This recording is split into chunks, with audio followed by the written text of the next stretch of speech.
সবচেয়ে বড় খবর। দর্শক, আপনারা দেখতে পাচ্ছেন ডক্টর ইউনূসের পদত্যাগের জন্য এখানে কিন্তু ঝাড়ু মিছিল হচ্ছে, জুতা মিছিল হচ্ছে এবং এই সরকার অবৈধ সরকার, জনগণের ভাষা বুঝে না।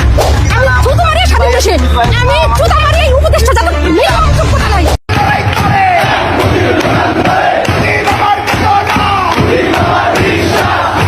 প্রিয় দর্শক, আপনারা কিন্তু এই মুহূর্তে দেখছেন যে ঢাকার রাজপথে কিন্তু সকাল থেকে এখনো পর্যন্ত দলে দলে আওয়ামী লীগ নেতাকর্মীরা উপস্থিত হচ্ছেন এবং তারা ইতিপূর্বে কিন্তু জানিয়েছিলেন যে 16 ডিসেম্বরে মহান বিজয় দিবসে শেখ হাসিনাকে দেশে ফিরিয়ে নিয়ে আসবেন, কিন্তু এখনো পর্যন্ত তারা তাদের কার্যক্রম কিন্তু চালিয়ে যাচ্ছে। তবে আওয়ামী লীগের এই সংগঠনকে পুনঃস্থাপনের জন্য কিন্তু কেন্দ্রীয়ভাবে এখানে উপস্থিত থাকা নেতাকর্মীদের ভেতরে সভাপতিত্ব করছেন বাংলাদেশের প্রথম তাজউদ্দিন আহমেদের ছেলে সোহেল তাজ। বলি না, আমি বরাবরই যা বলে এসেছি যে আমি রাজনৈতিক পরিবারের সন্তান এবং আমার দেশ এবং আমার দলের প্রয়োজন হলে যদি কোনো বিপদ আসে আমাকে ডাক দিলেই আমি সাড়া দিব। এবং আমি রাজপথে ছিলাম 2001 সালে যখন 4 দলীয় জোট সরকারের শাসনামল ছিল, সেই সময় আমাদের সকল নেতাকর্মীদের উপর অত্যাচার, নির্যাতন, মামলা, হত্যাকাণ্ড এই সকল কিছু মোকাবেলা করেছিলাম রাজপথে থেকে।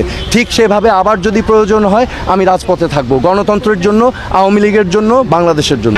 বিভিন্ন প্রান্তে শেখ হাসিনা ও শেখ মুজিবুর রহমানের ব্যানার হাতে নিয়ে বিভিন্ন স্লোগানে মুখরিত করছে রাজপথ। নিষিদ্ধ ঘোষিত বর্তমানে যে ছাত্রলীগ আছে তারাও কিন্তু গভীরভাবে সর্বোচ্চ প্রচেষ্টা দিয়ে তাদের কার্যক্রম কিন্তু পরিচালনা করে যাচ্ছে। দর্শক, আরও দেখছেন যে সেই সাথে সাদ্দাম হোসেন কিন্তু এক লাইভ বার্তা ইতিমধ্যে জানিয়েছেন যে আমাদের এই সর্বশেষ লড়াই এবং এই লড়াই কিন্তু আমাদের পিছু পা হওয়া যাবে না, এমনটাই বলে তিনি গণমাধ্যমে জানিয়েছেন। কিন্তু আমরা জানি যে দেয়ালে আমাদের পিঠ ঠেকে গেছে এবং আমরা এমন একটি লড়াই শুরু করতে যাচ্ছি যে লড়াইয়ের পেছনে ফেরার কোনো অবকাশ আমাদের নেই।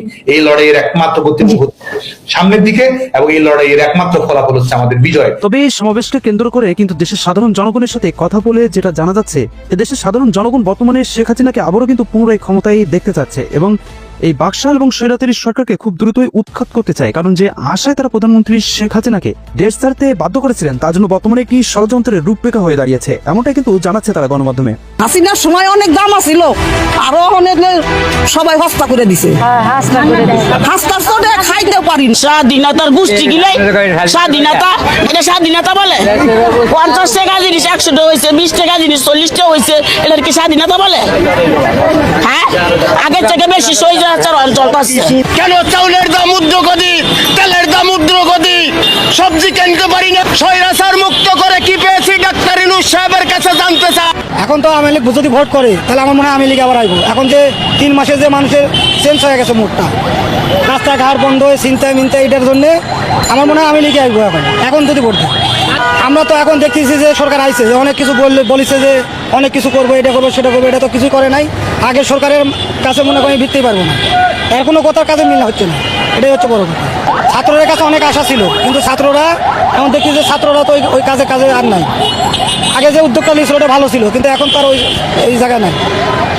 ছাত্রদের জন্যই তো আমরা অসুবিধার মধ্যে পড়ছি, আরও বেশি পড়েছি। এখানে বন্ধ, এখানে বন্ধ, এখানে এই সেই।